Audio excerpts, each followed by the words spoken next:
Hello বন্ধুরা, পৃথিবীর আকার কেমন? পৃথিবী কি সমতল নাকি গোলাকার? পৃথিবীর শুরু থেকে মানুষ পৃথিবীর আকার সম্পর্কে কি ভাবত এবং কিভাবে শুরু থেকে আজ পর্যন্ত পৃথিবী সম্পর্কে মানুষের ধারণা আজকের পর্যায়ে পৌঁছালো, তার বিস্তারিত বর্ণনার এটি দ্বিতীয় পর্ব। প্রথম পর্ব যারা দেখেননি তারা এই ভিডিওর ডেসক্রিপশন বক্সে দেওয়া লিঙ্কে ক্লিক করে দেখে আসতে পারেন। চলুন দ্বিতীয় খণ্ড শুরু করা যাক। দূরে বিলীন হওয়া জাহাজের গল্প।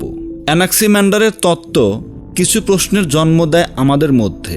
প্রথমত, যদি পৃথিবী সিলিন্ডারের মতোই হয়ে থাকে তবে দেখতে কেন সমতল মনে হয়? এটি অবশ্য বেশ সহজ প্রশ্ন। পৃথিবী এত বড় আর আমরা এত ছোট যে আমরা শুধু পৃথিবীর ক্ষুদ্রাতি ক্ষুদ্র অংশই দেখি, এবং সেই অংশে সিলিন্ডারের বক্রতা এত ক্ষুদ্র যে আমাদের কাছে সমতল মনে হয়। ধরুন, একটি বেলুন আছে আমাদের কাছে, যাকে আপনি মোটামুটি কয়েক ফিট পর্যন্ত ফোলাতে পারেন।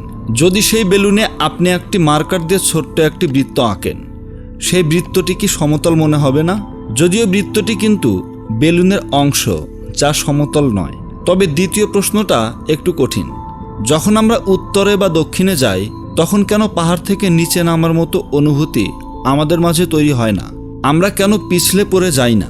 অথচ হয়তো আপনি ভাবতে পারেন স্থলভাগ এতই অমসৃণ যে যার ঘর্ষণ বলের প্রভাবে আমরা পিছলে যাই না। আচ্ছা, তা না হয় মানা গেল, কিন্তু সাগরে নামলে তখন কি হবে? যখন আপনি জাহাজে করে উত্তর বা দক্ষিণে যাবেন, জাহাজ কেন তখন পিছলে যায় না?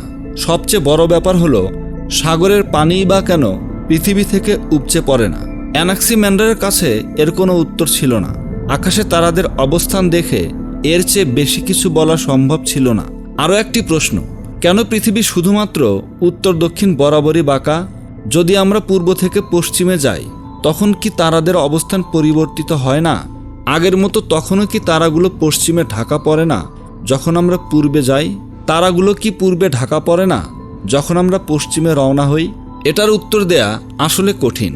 যদি আকাশ পূর্ব থেকে পশ্চিমে না ঘুরত তখন হয়তো বলা যেত তারাগুলো আসলে উত্তর দক্ষিণ বরাবর যে লুকোচুরি খেলে পূর্ব পশ্চিম বরাবরও তা খেলে কিনা।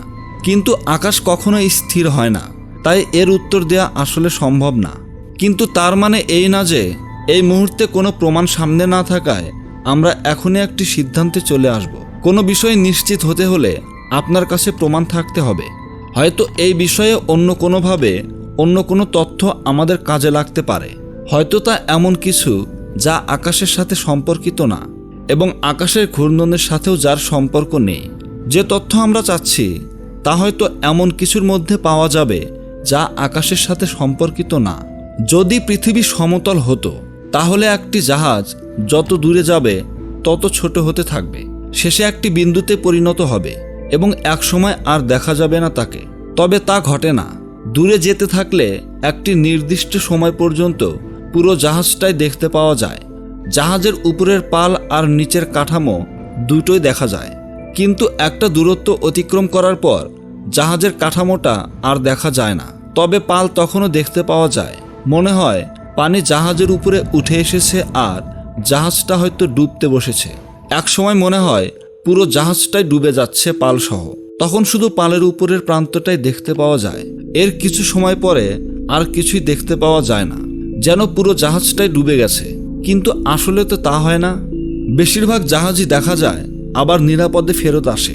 আর কোনো নাবিকই জাহাজের পাল পর্যন্ত পানি উঠে যাওয়ার গল্প বলেনি কাউকে কোনোদিন। তাহলে এর ব্যাখ্যা কি হতে পারে? এর একটা ব্যাখ্যা দেয়া যায়। ধরুন, পৃথিবীর পৃষ্ঠটা আসলে সমতল না, বক্রাকার। সেই ক্ষেত্রে একটি জাহাজ যখন সেটার উপর দিয়ে যাবে, পৃষ্ঠের বক্রতার কারণে তা ধীরে ধীরে তার নিচের অংশ থেকে অদৃশ্য হওয়া শুরু করবে। ব্যাপারটা আকাশের তারাদের মতোই। তবে এখানে একটা ব্যাপার আছে, আকাশের তারাগুলো অদৃশ্য হয় শুধুমাত্র উত্তর দক্ষিণ বরাবর। আকাশের ঘূর্ণনের কারণে পূর্ব পশ্চিম বরাবর কি হয় তা আমরা নিশ্চিত না। তবে জাহাজের ক্ষেত্রে সেটি যে দিকেই যাক না কেন তা একই রকমভাবে অদৃশ্য হয়, নিচের কাঠামো থেকে শুরু করে ধীরে ধীরে পালের উপর পর্যন্ত। এবং আরও মজার ব্যাপার হলো, সব দিকেই অদৃশ্য হওয়ার সময়টুকু সমান, মানে একই বেগে অদৃশ্য হয়। যদি একটা জাহাজ 2 মাইল দূরে থাকে তবে কাঠামোর একটি নির্দিষ্ট অংশ পর্যন্ত অদৃশ্য হয়, জাহাজটি যেদিকেই যাক না কেন। এ থেকে বোঝা যায় পৃথিবীর পৃষ্ঠটা হয়তো সব দিকেই বাঁকানো এবং মোটামুটি একই পরিমাণে, কিন্তু সব দিকে বাঁকানো পৃষ্ঠ তাও আবার সমান পরিমাণে এরকম আকৃতি আছে মাত্র একটি, সেটি হলো গোলক। আপনি যদি একটি ফুটবল নিয়ে সেটার উপর একটি বিন্দু আঁকেন আর সেই বিন্দু থেকে কয়েকটি রেখা যে কোনো দিক বরাবর এঁকে ফেলেন, তখন দেখতে পাবেন সবগুলো রেখায় সমান পরিমাণ বাঁকানো। জাহাজ যেভাবে সমুদ্রে অদৃশ্য হয় তা থেকে সিদ্ধান্ত নেওয়া যায় পৃথিবী আসলে সিলিন্ডার না, বরং ফুটবলের মতো গোল। সেই গোলকটা মোটামুটি বিশাল আকারের, যেটা কিনা আবার তার চেয়েও বিশাল আকাশের কেন্দ্রে অবস্থান করছে। যেহেতু আমরা খুব ক্ষুদ্র একটা অংশ আমাদের চোখ দিয়েই দেখি, তাই আমাদের কাছে পৃথিবীর পিঠটা সমতল মনে হয়। তবু একটা প্রশ্ন মনে থেকে যায়, আমরা কেন পিছলে পড়ে যাই না পিঠ বাঁকানো পৃথিবী থেকে? আর সমুদ্রের পানি বা কেন পৃথিবী থেকে উপচে পড়ে না? অন্য কিছু কি আছে যা আমাদের এই প্রশ্নের উত্তর দিতে পারবে? পৃথিবীর আকার সম্পর্কে 100% নিশ্চিত করতে পারবে? আছে। তবে সেজন্য আমাদের ফেরত যেতে হবে আকাশে। পৃথিবীর ছায়া।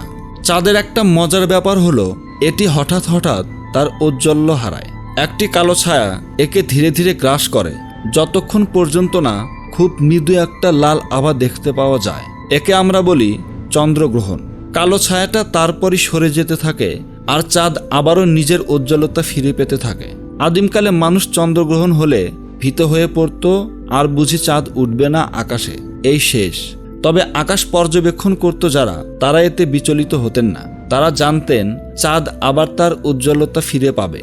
তারা এও লক্ষ্য করেছিলেন চন্দ্রগ্রহণ হয় শুধুমাত্র পূর্ণিমার দিনগুলোতেই, অন্য কোনো সময় নয়। এবং আরও মজার ব্যাপার হলো এটি নির্দিষ্ট কিছু পূর্ণিমাতেই ঘটে। প্রাচীন গ্রিকদের মধ্যে যারা আকাশ পর্যবেক্ষণ করতেন তারা জানতেন পূর্ণিমার সময় পৃথিবীর এক পাশে থাকে সূর্য, অন্য পাশে থাকে চাঁদ। সূর্যের আলো চাঁদের ওপর পড়লে তা অত্যন্ত উজ্জ্বল আলো প্রতিফলন করে, সৃষ্টি হয় পূর্ণিমার গোল চাঁদের। ধরুন পৃথিবী চাঁদ আর সূর্যের পুরোপুরি মাঝখানে চলে এসেছে, তখন কি হবে? তখন সূর্যের আলো চাঁদে পড়ার আগে পৃথিবীর উপর দিয়ে যাবে, ফলে চাঁদে কোনো আলোই পৌঁছাবে না, ফলে চাঁদ আর দেখা যাবে না। একে অন্যভাবে বলা যেতে পারে পৃথিবীর ছায়া চাঁদের উপর পড়বে তখন। এই ছায়ার কারণে চাঁদ দেখা যায় না, সৃষ্টি হয় চন্দ্রগ্রহণ।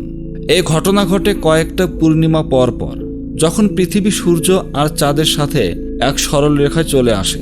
যেহেতু চাঁদের কক্ষপথ সামান্য হেলে আছে সূর্যের সাথে পৃথিবীর কক্ষপথের তুলনায়, তাই এই ব্যাপারটি প্রতি পূর্ণিমায় ঘটে না।